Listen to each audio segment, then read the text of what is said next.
The man in the red baseball cap is looking for his son. Or rather, his son's body. There's no way 5-year-old Ali Sakar can still be alive. He must have been sleeping when the Israeli pilot pressed the button. Hopefully the little boy never knew or felt anything, that he was killed in an instant, with neither fear nor pain. Grief turns to anger very quickly in Beirut these days.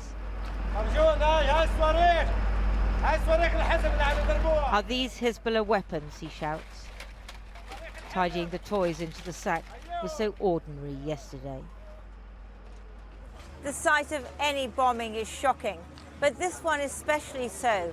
It's just a few yards from the country's biggest hospital, where probably more than 1,000 people are being treated. And just a few minutes ago, there were cell phones underneath the rubble, ringing. Just before the strike, the Israelis issued a warning for another part of town, but not this one. Afterwards, they said they'd hit a terror target, but didn't specify what. اللي شلناها بس مرة واحدة دانيا عايشة والباقي كلهم جثث حرام شهداء. واللي صار فينا هون هو انه عطوا انذار لمنطقة الوزاعة وغشوا العالم وضربوا هون. يعني لو عطين انذار لهون كانت العالم خلت من هون. At the Sahel hospital further south, the drone whines persistently overhead. The management invited journalists to visit this morning because yesterday Israel said the hospital was used to conceal Hezbollah assets. The Israelis say that your underground area is full of gold and money for Hezbollah. You can check. The sterilization. The doctors took me to see what was in the storage rooms in the basement. And the open on the other space. Please, choose anyone. Choose anyone. It's your choice. Choose. This? Anyone. Let's open this. لا خلي. This one? This one. Okay.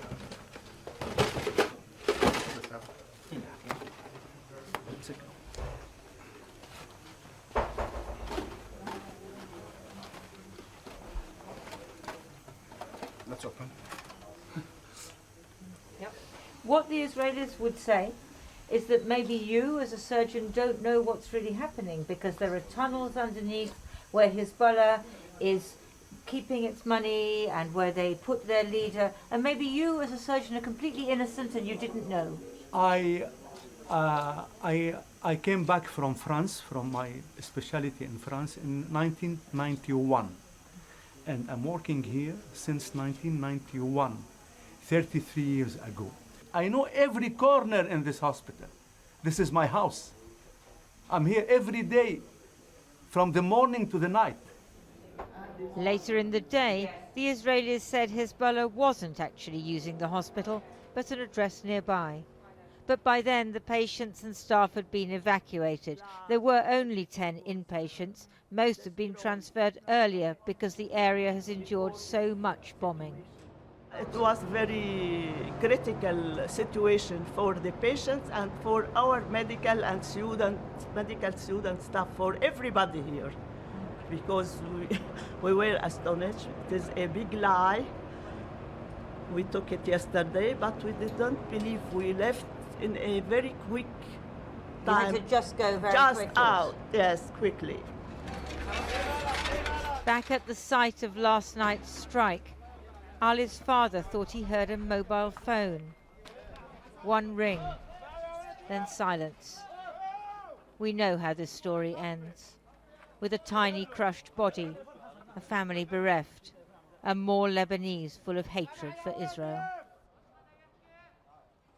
Lindsay Hilson reporting there from Beirut. Well, the British-Palestinian doctor Ghassan Abu Sitta travelled to Gaza a year ago with the charity Doctors Without Borders. He returned 43 days later when a shortage of medical supplies made his work impossible. And he's now volunteering in Lebanon, and he joins me now from Beirut. Dr. Abu Sitta, I mean, what are you seeing in hospitals there in Beirut? They're at the centre of this story today. Unfortunately, what we can see is very similar to what we saw in Gaza during the October and November. more and more hospitals are being put out of service by being targeted by the Israelis. The Lebanese health system has lost 8 hospitals so far. And the wounded are similar to those we saw in Gaza. People who are crushed underneath the rubble, people who are injured in their homes, children. Around a third of the wounded are children, blast injuries, crush injuries, shrapnel wounds, all in a system that is crumbling, that was crumbling because of the health system was under the same strain as the rest of the country as a result of the economic collapse. But now, as more and more hospitals are put out of service, less and less space for the wounded. Have you been working in hospitals there yourself? Yes. So I cover 2 or 3 hospitals during the week. One of the hospitals that I cover is the Hariri Governmental Hospital, where the air raid happened last night. And this is a huge government hospital that is also extremely dilapidated. But as a result of the targeting of the hospitals in the Dahiya, in the southern suburbs of Beirut, all of the wounded have had to be moved to this hospital. And because it has no plastic reconstructive surgeons, I have been asked to provide that kind of cover. And we almost operate I provide 3 days full of operations per week, just from the sheer number of the wounded that exist in that hospital. Tell me about some of the people that you have treated. So I've had children with really heartbreaking facial injuries, shattered jaws. I've had a 14-year-old boy who almost lost his limb, needed vascular repair, now needs reconstruction to that limb. A girl who unfortunately has shrapnel in the eyes and needs reconstructive surgery. Civilians pulled from underneath the rubble with crushed limbs. Burns. I've had migrant workers who live in Lebanon who have been caught up in this war and have had severe burns. A gentleman from Sri Lanka who I treated the other day, who was caught up in one of the air raids and has severe burns to his arms. Doctor, you say... Sorry to cut in there, but you say you've been working at Rafiq Hariri, which of course nearby was the scene of this attack yesterday. Israel says the operation of the hospital is not affected. What do you see? Well, now it's very difficult to get the medical teams to attend to the hospital because the roads that get you to that hospital are now very dangerous. And so access to the hospital becomes very difficult. We saw this in Gaza. The first attacks on hospitals in Gaza where Israeli forces targeted the areas around hospitals, making the hospitals inaccessible. And then you have hospitals who get rubble from adjacent buildings that are targeted. And then eventually we see what happened in Shifa, where the hospital is turned into a mass grave. Dr. Ghassan Abu Sitta, thank you so much for speaking with us. Thank you. Well, the US Secretary of State Antony Blinken has told Israel's Prime Minister to seize the opportunity to agree a Gaza ceasefire and hostage release deal, saying the killing of Hamas leader Yahya Sinwar could create an opening for peace.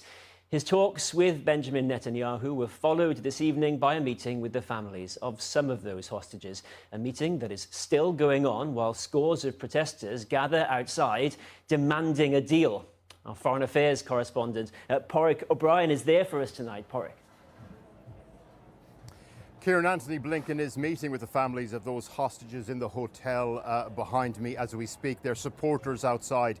Even after 382 days of their loved ones in captivities, the demonstrators bring this electrifying emotional energy to these demonstrations. They say that diplomats are paid to be optimistic. Well, Antony Blinken does not have very many reasons to be cheerful at the moment. He's met Netanyahu for the umpteenth time, remember, and with presidential elections in the States around the corner, Netanyahu is very much in the driving seat here. The central plank of these negotiations is resuscitating a ceasefire centered on, of course, the release of hostages. Blinken is meeting with the families of 7 hostages who have American passports inside, and again, the release of those hostages is key. One of the other big questions, though, of course, is what does the death of Yahya Sinwar last week, the leader of Hamas, mean for those negotiations? Hamas said that it had appointed a council of 5 men to take over the organizations at Hamas, men taking up positions, you know, in the world's most potentially fatal job. And then you have the issue of aid to Gaza. We know how frustrated the American administration are with Israel when it comes to obstructing aid getting into the enclave. And what is then, Porrick, the latest on the situation in Gaza? Well, reports coming from Gaza that at least 45 people were killed there today as the IDF continue their offensive into in the northern strip of Gaza. Also, the IDF released these pictures we can show you of a mass exodus out of Jabalia. That's one of the big urban refugee camps in the northeast of Gaza City. The IDF are saying it was like a voluntary movement. Palestinians, of course, saying that this was a forced removal. And all of this before we even start to talk about what Gaza will look like the day after, the possibility of rebuilding. A UN report says that development on the Strip has been knocked back 70 years since the start of this conflict.